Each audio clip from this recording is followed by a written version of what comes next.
This is Phanganist.com and welcome to Andrea, who is the GM of Anantara Rasananda. Did I say that correctly? Correct, that's right. Yeah. Well Here done. in Thong Nai Pan in Koh Phangan. Welcome. Thank you. Thank you for coming and visiting us. Thank you for having us. And firstly, tell us a little bit about yourself and your background and how you came to be on Koh Phangan. Sure. So I'm from Italy, Sardinia, so an island. I left home when I was 19, moved to England to learn English, started in hospitality, discovered that I actually enjoyed it, make guests happy. I started my career there. Then moved to Australia, China, Maldives, Koh Samui, China again, and then I've been blessed to be chosen for the position here in Koh Phangan. Yeah. You've been here for 1 year now. So now it's 12 months. Also, my wife is here. She's from Czech Republic, and we met in Australia while working together in a hotel. And then 2 kids, both of them actually made in Maldives while we were there. And our boy was born in Prague, while our girl was born in Koh Samui. So Thailand now very dear to us for that. That's very nice. It's a wonderful place to have a family. Absolutely, absolutely. Also, I mean, the Thai people are also famous to be very children friendly in a way. So normally everywhere we go, kids are well looked after, and that makes you feel safe and very much at ease. Yeah. You've recently opened.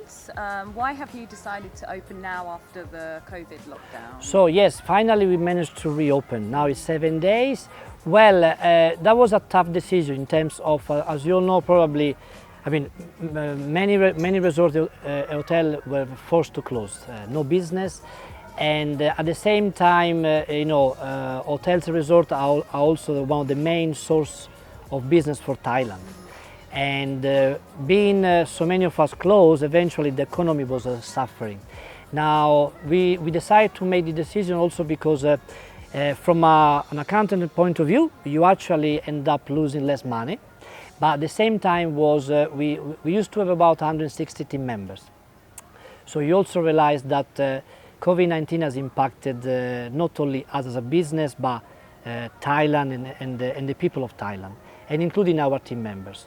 So the decision was in order to get them to work again, allow Rasananda to breathe again, and potentially survive really with the domestic market. So now it's high season, great weather, great time of the year to be in Koh Phangan. So if you really need to open this, it could not be any better. The rainy season is late in the year. So 15th of July was also chosen because first we let a few other resorts open, see how the market was, and then we decided to also throw ourselves with the rest of the group. It's a lovely phrase to allow Anantara to breathe again. Yes. Almost like let's bring some positivity Correct, back as correct. well. What about in terms of marketing? You mentioned the domestic travel. How are you trying to bring? Yeah, people? actually that was very new to us because our property normally is booked by mostly Europe, with a bit of Australia, with a bit of US, we have Israel. But European really are one of the main driver, and local, not really. When I say local, both Thai or expat. But of course, because the borders are closed, we have to really look at the 360 on what we are offering, how we offer it, and really eventually allow the domestic market to try our resort, which in a way great because I presume that also other resorts, other locations, is a great opportunity to have Thai people, but also the foreigner working in Thailand, to discover destinations, which potentially in the long terms will also help to advertise and to share with the rest globally on what a beautiful country Thailand is. It's nice to nurture the people who are correct, here correct. Nice word, yes. Yeah, I like this word. And who usually comes to the Anantara in normal days, and who are you finding is coming at the moment? So now it's a mix in terms of domestic market purely. We see that now there are several Thai families from Bangkok, and I presume purely now because they've been locked in the city for a while, so they are trying to get out. But I think it's more the one looking for an adventure, because generally you would have Hua Hin, Pattaya very close to Bangkok. For us, it's more there's a flight to Samui and then a speedboat coming to us, or eventually you need to drive all the way to Surat Thani and then take the ferry. So we see that the tide coming to us is mostly that they want to adventure and they want to discover the country, so they are happy to do a long journey. And then we have expat, so foreigners that they are returning guests for us. Normally they would come to us on a low season, while now they have a great opportunity because also during high season the rates we are offering with the special offer are great. So mostly from Phuket, Samui and Bangkok. These are the guests now really at the resort. Yeah. And what adjustments have you had to make, if any, to allow people to... Several adjustments. I mean, we are rated as the #1 resort in Phangan, one of the top also across the two islands, Samui and Phangan. So our price range possibly it used to be off some of the residents in Thailand. So we have to look at our offering, really not looking anymore at making money out of it, but allowing people to, if you really want to stay with us, we have to look at our rates, let's be honest.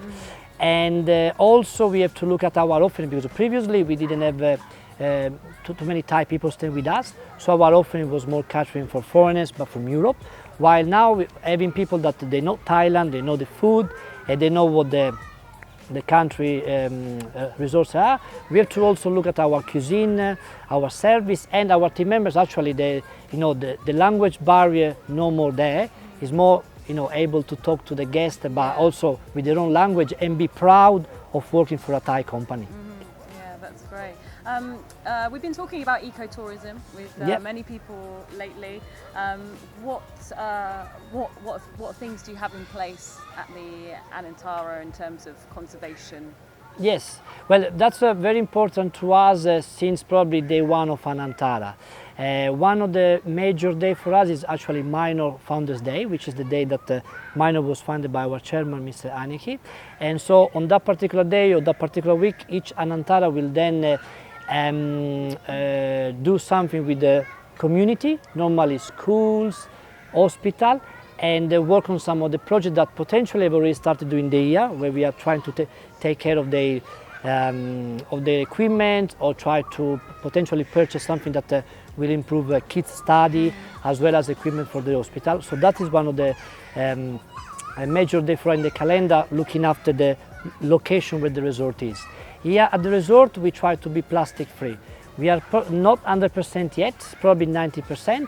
Something that we do in all the guest rooms, we have no plastic bottle, but glass bottle, which follow a recycle system.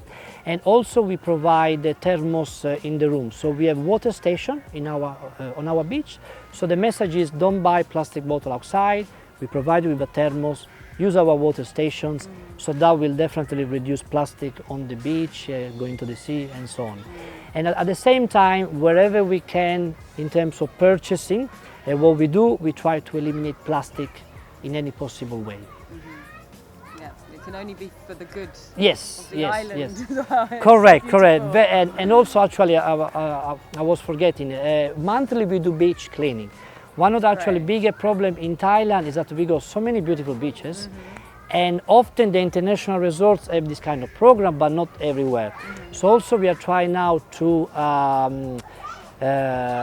have our team member involved in their family. So normally what's happened is that once a month we ask them to bring their family here in the morning or afternoon. We clean our beach as well as the local main street.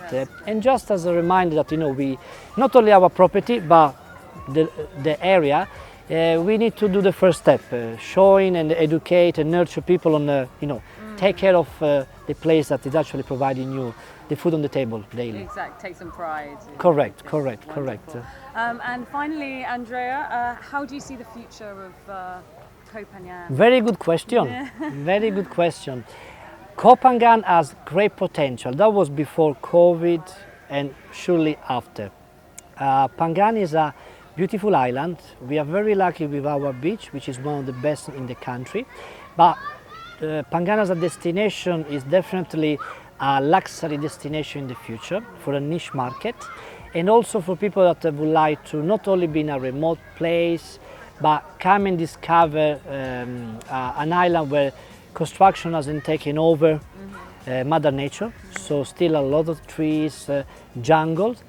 and potentially in the future will also be great for people that, you know, now with the working from home trend becoming very popular, you can actually, you know, do whatever you need to do, come on the island, enjoy the sea view, possibly find some inspiration. And so that potentially be also the future of Phangan. In terms of parties, which Phangan is famous for, big question mark. Good or bad, the party sometime, still they made Phangan famous and they put Phangan on the map. But let's see whether those parties will come back and how.